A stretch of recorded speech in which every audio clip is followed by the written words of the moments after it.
আমার দেশে ওয়াজ লম্বা হয় না আমল লম্বা হয়? কি লম্বা হয় বলেন? ওয়াজ লম্বা হয়, কিন্তু আমল খাটো। আমল নাই তো। যে পরিমাণ ওয়াজ হয় সেই পরিমাণ যদি আমল হতো, তাহলে আমার বেলাল ভাই যে খুব কড়া কথা বলেছেন, সুদের উপরে যে কথাগুলো উনি বলছেন, কোনো সুদ করতে এখানে থাকারই কথা না। ঠিক আছে না? জি। তো এই ওয়াজের যদি তাসির হতো, তাহলে তো সমাজে এই সমস্ত ইসলাম বিরোধী অসামাজিক কাজগুলো তো থাকার কথা ছিল না। তাহলে আমার দেশে ওয়াজ বেশি হয় না আমল বেশি হয়? ওয়াজ বেশি হয়। কি বেশি হওয়া দরকার বলেন তো?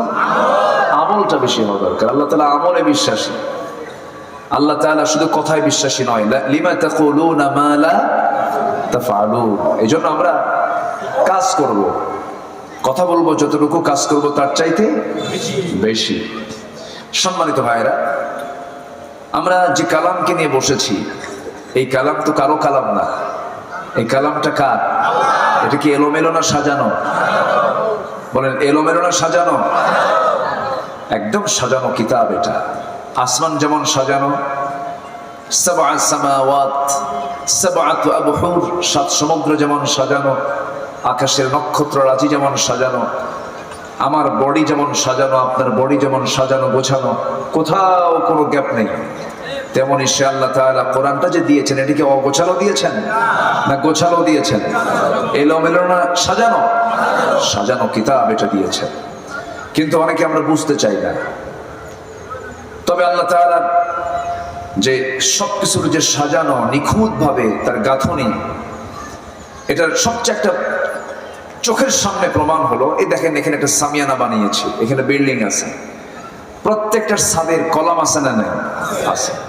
আর আমার আল্লাহ তাআলা আমার চোখের সামনে একটা ছাদ দিয়েছেন, কলাম কয়টা? তাহলে আমার কিছু বানাতে গেলে কলাম লাগে, আর আল্লাহ তাআলা ছাদ বানিয়েছেন কি? বিগাইরি আমাদিন তারাউনাহা। সব কিতাব পড়বেন এক ভাব পাবেন, এই কিতাবটা পড়বেন ভিন্ন ভাব পাবেন। বলেন আলহামদুলিল্লাহ।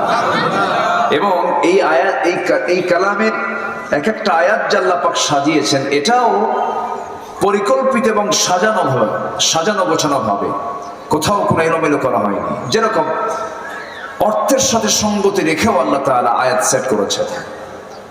কোরআনে কারীমের সবচেয়ে বড় সূরার নাম কি বলেন তো? আমি যে প্রশ্ন করছি, রাগ করতেছেন না তো? প্রশ্ন করলে মনোযোগিতা একটু বাড়ে।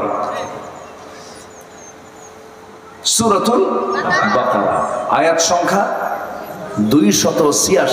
286 সবচেয়ে বড় সূরা, দীর্ঘ সূরা এটা। এটাও মদিনায় নাজিল হয়েছে। আবার সূরাতুল হুজুরাত, এটাও মদিনায় নাজিল হয়েছে।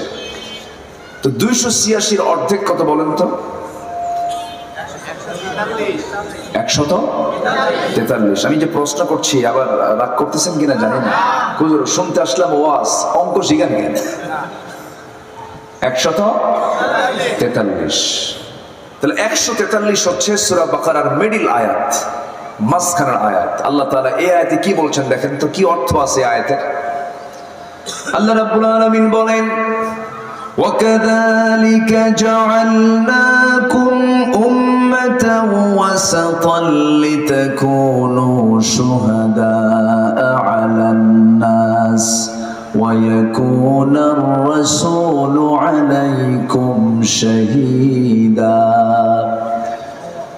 আমি এমনই করে তোমাদের কি মধ্যম জাতি করে দুনিয়াতে পাঠিয়ে দিয়েছি। মধ্যম জাতি করে আল্লাহ তাআলা আমাদেরকে পাঠিয়েছেন দুনিয়াতে। আল্লাহ তাআলা আয়াতটাও সেট করেছেন, প্রথমে নয়, শেষেও নয়, মধ্যে। আয়াতের সঙ্গে আয়াতের সেটিংটা মিল আছে না নাই? আছে, আছে। এইরকম করে আল্লাহ রাব্বুল আলামিন এই কালামের ভিতরে যত আয়াত সেট করেছেন, সংখ্যা তথ্যের এক অপূর্ব সমন্বয় রেখে আল্লাহর কালাম আল্লাহ তাআলা সুন্দর করে নাজিল করে দিয়েছেন।